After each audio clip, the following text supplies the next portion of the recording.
Olá a todos, meu nome é Diogo Gonçalves e vou apresentar hoje meu trabalho chamado Análise de Fatiamento Dinâmico de Redes em Computação em Névoa para usuários móveis. Esse trabalho foi publicado no Simpósio Brasileiro de Redes de Computadores e Sistemas Distribuídos de 2021. Esse trabalho foi desenvolvido dentro do Laboratório de Redes da Universidade Estadual de Campinas, em colaboração com os professores Luiz Bittencourt e Edmundo Madeira. Esse projeto também faz parte do INCT Intercity. Eu vou apresentar aqui um pouco do cronograma, né, da agenda que eu pretendo utilizar na minha apresentação. Vou começar apresentando um pouco da motivação, do porquê que a gente resolveu estudar esse trabalho que eu vou apresentar agora. Também vou comentar um pouco dos conceitos básicos, né, necessários para um melhor entendimento do cenário que a gente está avaliando. E também vou comentar um pouco de como o nosso trabalho se posiciona com trabalhos relacionados encontrados na literatura. Seguido disso, vou apresentar a nossa proposta em si, que é avaliar como diferentes políticas de alocação de slices, né, de recursos, de fatias de rede, podem impactar o cenário desse gerenciamento de recursos na névoa. Vou apresentar a metodologia de avaliação, de como nós validamos a nossa proposta, comentando um pouco do nosso simulador, o MobFog Sim, e dos cenários avaliados. Vou apresentar os resultados e, por fim, as conclusões. Eu gostaria de começar, né, com a minha apresentação contextualizando um pouco alguns dados interessantes, né, de um relatório recente da Ericsson sobre como os dispositivos móveis estão cada vez mais conectados às nossas redes de comunicação e como isso tem impactado esse ecossistema. Então, segundo o Ericsson Mobility Report, né, de junho de 2021, né, até o final desse ano, só o 5G vai atender 580 milhões de dispositivos. Olhando só para o tráfego gerado por dispositivos móveis, ele cresceu 46% só no último ano, só em 2020. E os dados, o volume de dados, né, gerado por esses dispositivos já representa mais da metade de todo o tráfego gerado por smartphones. Então, nós estamos falando de um volume de dados muito grande, bem como um número de usuários igualmente grande que está se movendo, né, sendo movimentado de um lado para o outro. Considerando que o 5G atende além de smartphones, também pretende servir dispositivos IoT, nós vamos ter um número grande de usuários com requisitos de rede diferentes e características diferentes, cada um com um padrão de mobilidade diferente, por exemplo.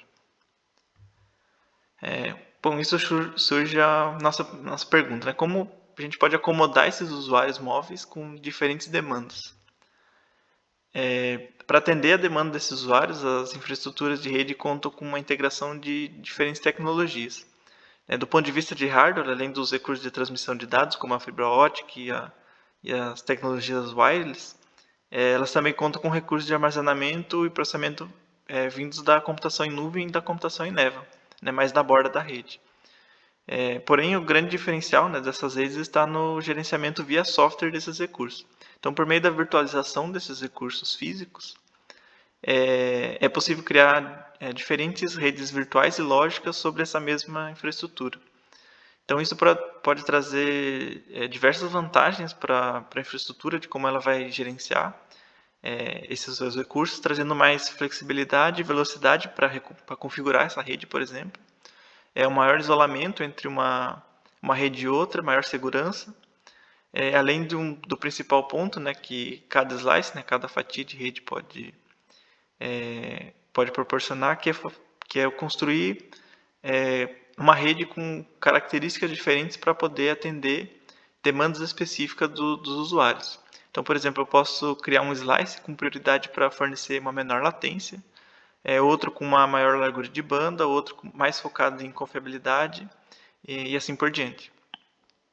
Além disso, né, cada um desses usuários pode, nessa infraestrutura, né, basicamente de 5G, vai poder acessar, geralmente, né, vão acessar aplicativos ou serviços através dessa rede, né, que na figura estão destacados como laranja, por exemplo. Então, nesse contexto, esses serviços, né, que pode ser um streaming de vídeo, um jogo, uma aplicação ou uma função interna da rede, por exemplo, eles devem ser alocados numa posição estratégica dessa infraestrutura, né? Então, um exemplo disso é quanto mais próximo, por exemplo, do usuário, né, mais próximo se esse serviço tiver, é menor a latência e menor é o caminho que esse dado vai fazer para trafegar dentro da rede.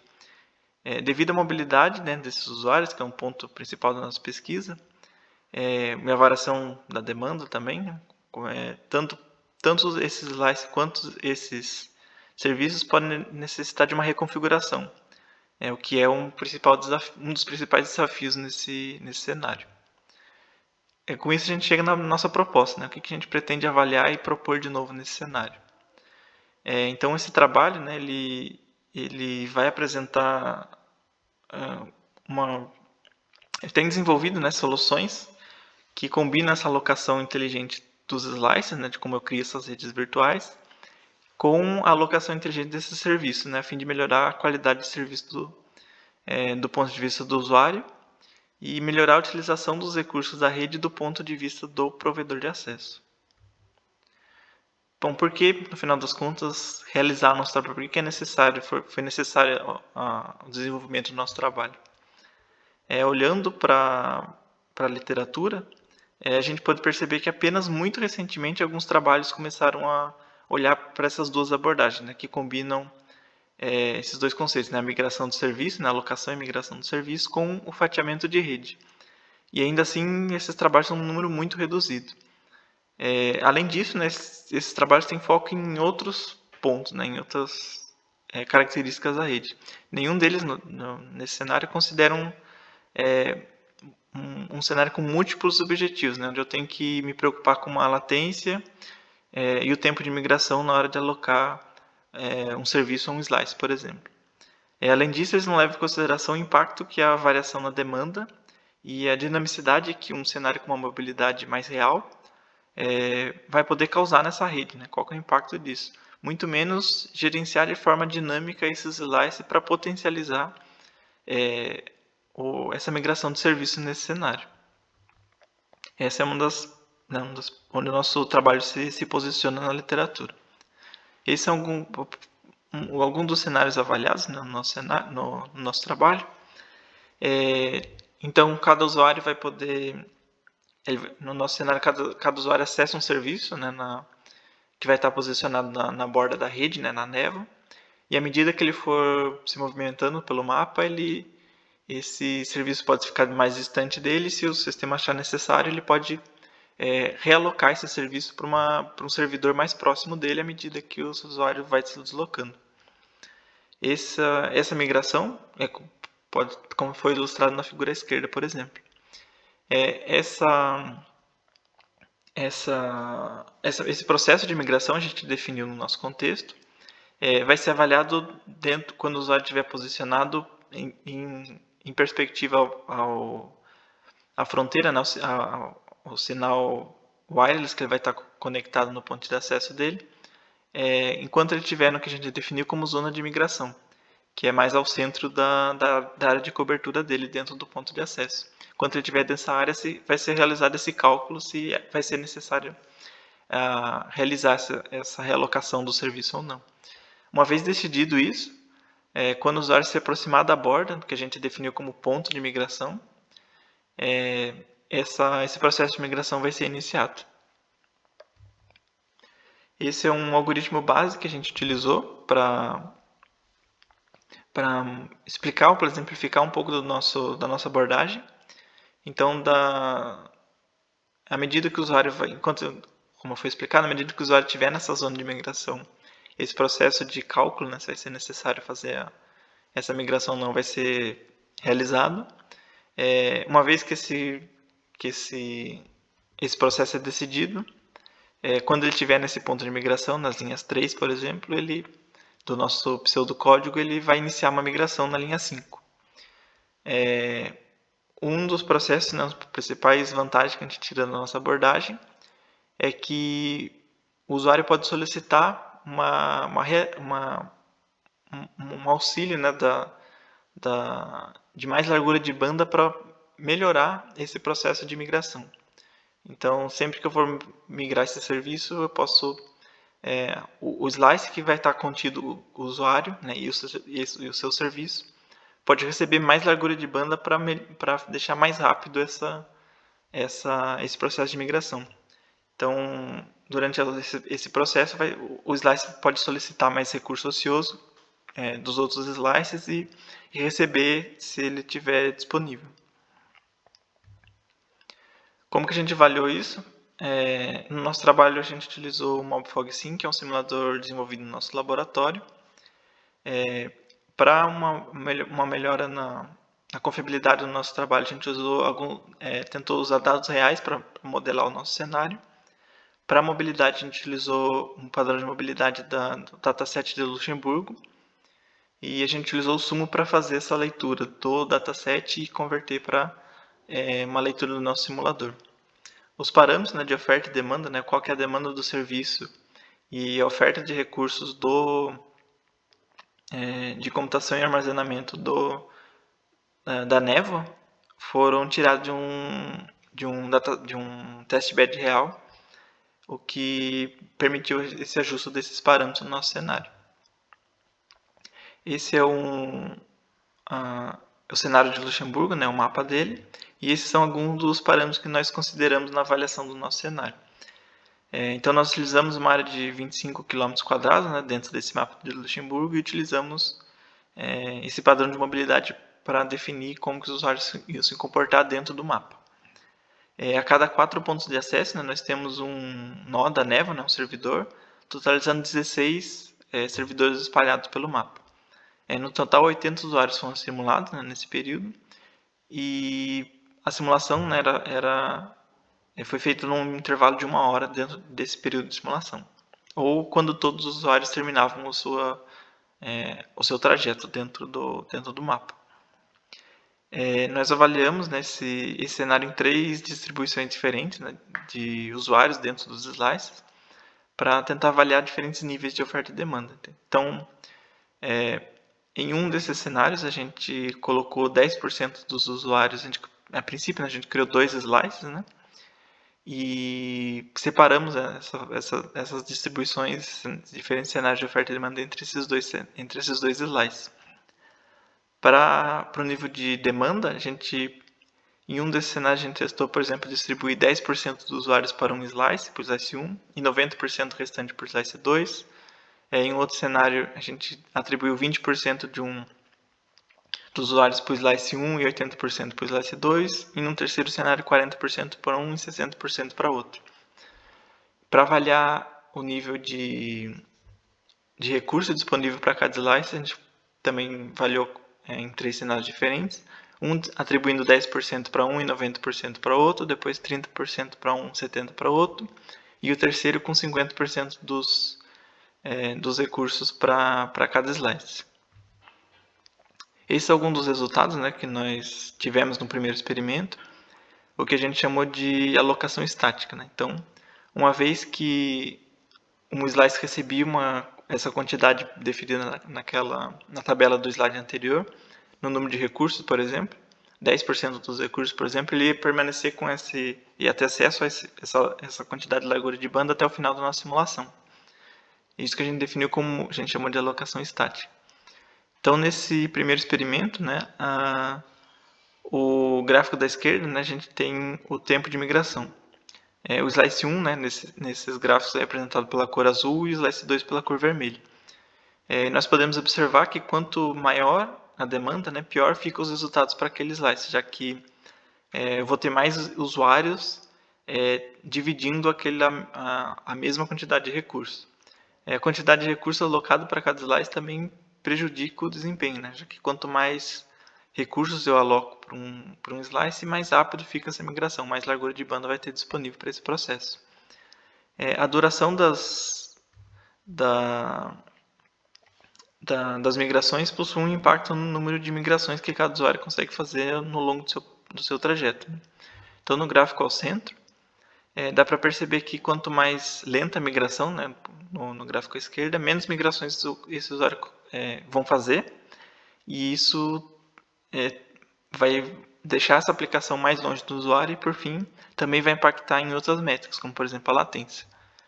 Então, a gente pode ver no gráfico à direita que tem essa relação. Quanto mais longe a aplicação acaba ficando do usuário, maior a latência que ele vai experimentar. A gente consegue ver no geral, né, que esse fatiamento, né, a distribuição desses recursos entre as redes virtuais, ela consegue adicionar uma certa prioridade para grupos diferentes de usuários, né, dando mais ou menos recursos para ele, o que vai impactar na performance da rede para esses usuários. Esse comportamento ele pode ser desejado, né, a depender da estratégia do usuário, já que eu posso ter grupos prioritários, né, dentro desses usuários que estão acessando a rede. Outro ponto, né, considerado nesse cenário de alocação estática é que eu posso atribuir mais recursos para um determinado slice, mas esse recurso pode ficar ocioso em determinados momentos, já que a demanda pode variar ao longo do tempo devido à mobilidade dos usuários. Para corrigir um pouco desse cenário, né, a gente também avaliou o que a gente chama de alocação dinâmica.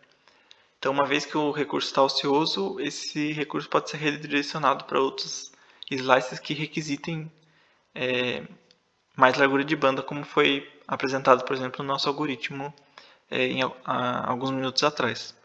Então, para esse cenário de alocação dinâmica, a gente pode ver no gráfico à esquerda, por exemplo, que conforme o tempo vai passando, a rede vai, e nesse cenário, inicialmente, né, cada um dos dois slices recebeu 50% dos recursos. E a gente pode ver, né, que conforme o